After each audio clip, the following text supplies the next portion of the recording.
Hi, I'm Dave from Hubble Homes with another maintenance tutorial. Today I'm with Daniel from 45th Parallel Electric, and we're going to be going over some electrical items that you could have in your home. So Daniel, if I'm working in the kitchen and if I lose power, what should I be looking for? Thanks, Dave. Great question. First thing you want to check is to make sure that all your lights are on in the house. If all your lights are on, you have power in your house, and the next place you'll want to check is on your kitchen outlets. You should have one outlet in here that is a GFCI on one counter and a GFCI on another counter. If you see a red light, that means that it's tripped. If it is tripped, there is a button on top. It comes out off the face and you press it in and the red light should go off and your power should be restored to your appliances. So Daniel, if I have a GFCI that's tripped, what could be the cause of that? So there are a few causes to a GFCI being tripped.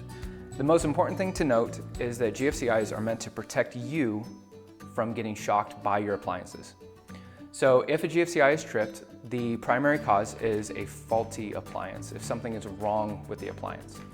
The way that you check that is you simply take it from one GFCI circuit, and you have two in your kitchen and one that shares your bathrooms, and take it to a different GFCI circuit. If it trips both of them, then you know it's in your appliance. If it goes beyond that and it's just the one that trips, there may be something faulty within the GFCI itself, and that's when you contact Hubble Homes. Secondly, there is loads to consider. If you have more than one appliance on a single circuit, you can cause not only your GFCI to trip, but also the breaker in your garage.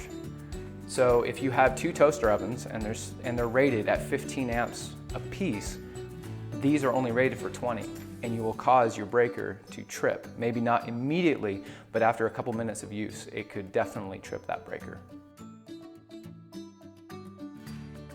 So Daniel, let's say I lose power in the living room where there's no GFCIs present. Where would I look to try to troubleshoot that? That's another great question.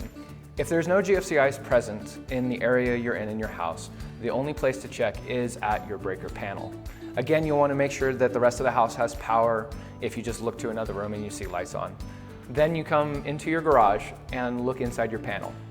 If you find a breaker in there that is in the tripped position, which is halfway between on and off, that breaker has been tripped, meaning there's something that has happened within the circuit that has caused it to do so.